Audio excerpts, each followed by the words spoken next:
안녕하세요. 부모코칭 노트 유선쌤입니다. 지난 시간엔 저희 집 큰아이를 중심으로 홈코칭으로 초등때 영어를 정복한 과정을 소개해드렸는데요.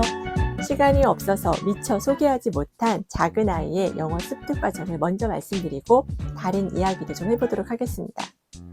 작은 아이도 진행 과정은 거의 같았고요. 아무래도 동생이니까 오빠보다 오히려 좀 더 일찍 영어 음원에 노출됐습니다. 오빠가 들을 때 옆에서 그냥 이렇게 흘려들은 거죠. 큰아이는 돌이 지나면서부터 영어 음원에 노출했는데 동생은 간접 듣기까지 치면 거의 출생과 함께라고 할 수 있겠네요. 작은 아이는 파닉스를 만 6세에 시작했고요. 물론 제가 교재를 가지고 직접 가르쳤어요. 파닉스 방송 때 말씀드렸지만 이 아이는 파닉스 습득에 있어서 리틀팍스 신세를 아주 많이 졌습니다. 아이에 따라서는 또 아이가 나이가 어린 경우에 파닉스를 접하게 되면 파닉스 규칙들을 단번에 습득하는 게 어려울 수 있어요. 저희 집 작은 아이도 그랬고요. 이런 아이들 아주 많으니까요. 절대 포기하지 마십시오. 제가 홈코칭으로 영어 정복하기 4화에서 소개해드린 파닉스 학습 앱들을 활용하면서 시간을 갖고 지켜보시면 파닉스의 벽을 반드시 넘을 수 있습니다.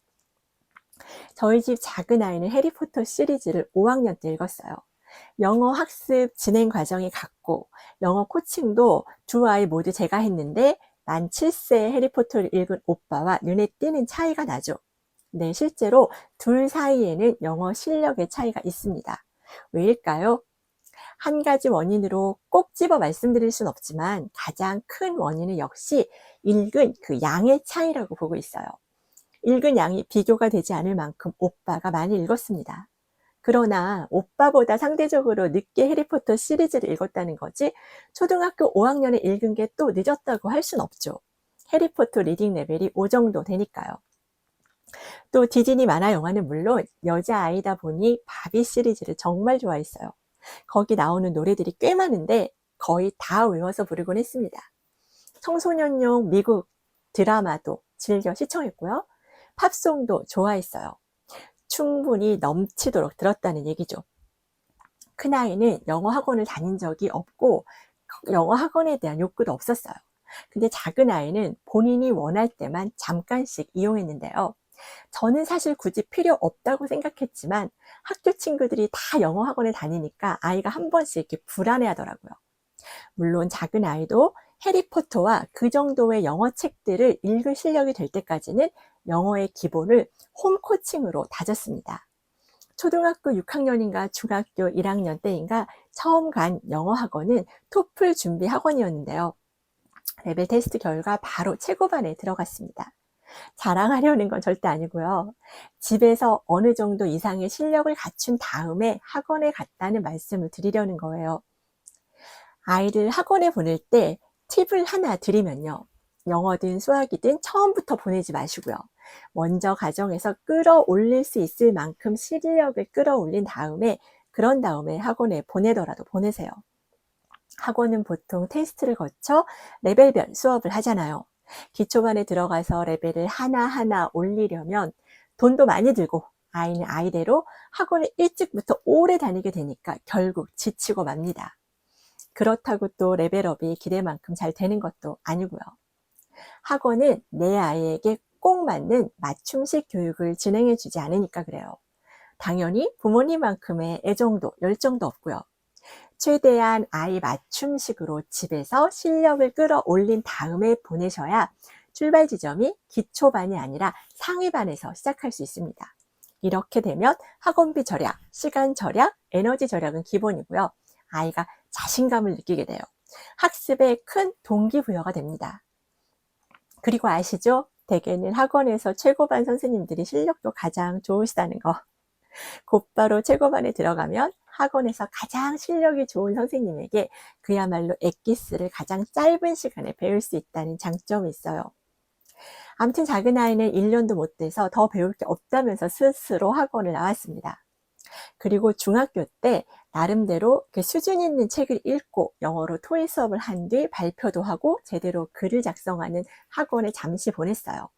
이번엔 제가 아이에게 권했습니다. 큰아이는 걱정을 안 했는데 작은 아이의 라이팅이 좀 걱정됐거든요. 그래서 이 부분은 학원의 적절한 도움을 받는 게 낫겠다고 판단했죠. 아이에 따라, 각 가정의 상황에 따라, 또 필요에 따라 지혜롭게 학원을 이용하시면 될 것 같습니다. 이 학원도 오래 다니진 않았고요. 이 정도면 되겠다 싶었을 때 바로 그만두게 했습니다. 그리고 중학교 영어 시험 정도는 스스로 준비해서 아무 문제 없이 좋은 성적을 받았어요. 이 아이도 고등학생 때는 영어를 하고 말고 할 시간이 없었는데요. 이과였거든요. 수학하느라 정신이 없었습니다. 요즘은 대학에서 영어로 발표할 기회가 많은 것 같아요.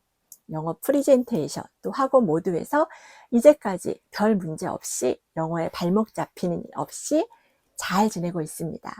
자, 작은 아이 얘기는 여기까지 하고요. 제가 영어 학습에서 듣기가 우선되어져야 한다고 줄곧 강조했는데요. 아이들 중에는 영어 영상물 시청을 좋아하지 않는 아이가 있습니다. 모국어 실력이 뛰어난 아이들 중 일부가 이럴 수 있는데요. 왜일까요? 모국어에 능수능란한 아이가 영어를 알아듣지 못하는 걸 잘 견디지 못하고 회피하는 거예요. 물론 다 그렇다는 건 아니니까 부모님의 구별이 반드시 있어야 합니다. 제 친구 아들이 바로 이런 경우였어요. 굉장히 영특하고 언어 능력이 뛰어난 아이였거든요. 근데 한국말은 너무 잘하는데 영어를 잘 못 알아들으니까 영어 영상물 시청을 아예 거부해버리더라고요. 이런 경우라면 부모님이 너무 욕심을 내지 마시고 아이가 70% 이상 알아들을 수 있는 영상물들을 볼 수 있게 해주셔야 합니다. 부모님이 함께 시청하는 것도 좋고요. 외국어 학습에서 듣기는 정말 중요하거든요. 여기서부터 스텝이 꼬이면 힘들어집니다. 또 시청자분들 중에 어머, 우리 아이는 벌써 나이를 먹어버렸는데요 하시는 분들 계실 거예요. 유아기를 놓쳐서 혹은 현재 초등 고학년이라 제가 앞서서 소개한 유아 때부터 하는 단계별 학습에 어려움이 있는 아이들이 있을 텐데요. 영어 학습 시작 시기가 늦어진 경우입니다. 이런 경우 아이의 발달 단계에 딱 맞지 않는, 이를테면 초등 5학년이 초등 1학년이나 읽을 법한 책을 읽어야 하는 어려움이 생길 수 있어요. 당연히 시시하고 재미없겠죠. 그렇다고 해리포터를 읽을 수준이 안 되는데 또 어쩌겠어요. 이 지루하고 재미없는 시기를 최대한 빨리 넘겨야겠죠. 이 경우 발달 단계에 꼭 들어맞는 책 선택은 어렵지만 대신 아이가 나이를 먹어서 빠른 속도로 속도감 있게 진행할 수 있으니까요. 아이를 이렇게 다독이면서 지루한 시기가 빨리 지나갈 수 있도록 격려해 주시기 바랍니다. 마지막으로 얼마 전 댓글로 아이들과의 학습 과정에서 지치고 그만두고 싶을 때 어떻게 멈추지 않고 계속할 수 있었는지 그 노하우가 궁금하다고 질문해 주신 구독자분이 계셨는데요. 물론 지칠 때가 있죠. 저도 사람인데요. 근데 일단 티칭이 아닌 코칭이라서 가능했습니다.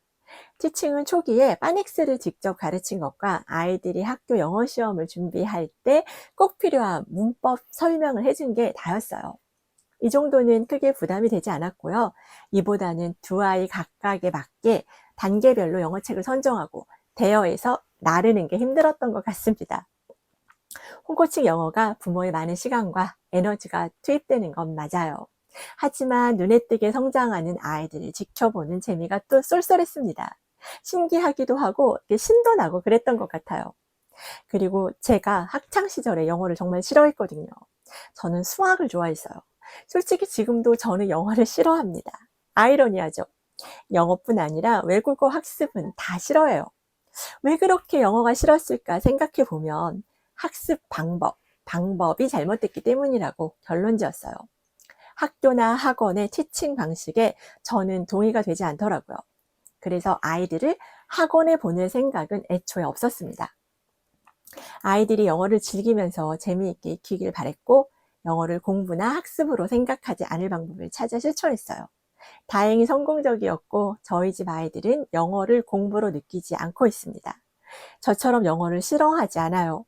영어를 도구로 이런저런 것들을 즐기죠. 그저 즐겼을 뿐인데 어느새 영어 실력을 갖추게 된 거예요. 이런 아이들을 초근접거리에서 지켜보느라 힘든 줄 모르고 달려올 수 있었습니다. 전 해외 어학연수를 반대하는 입장이고요. 적어도 자녀의 영어 교육 때문에 발생하는 기러기 아빠는 더 이상 없었으면 좋겠어요. 자, 오늘 이야기는 여기까지고요. 구독, 좋아요, 알림 설정 다시 한번 부탁드리면서 이제 그만 인사드리겠습니다. 오늘도 감사합니다.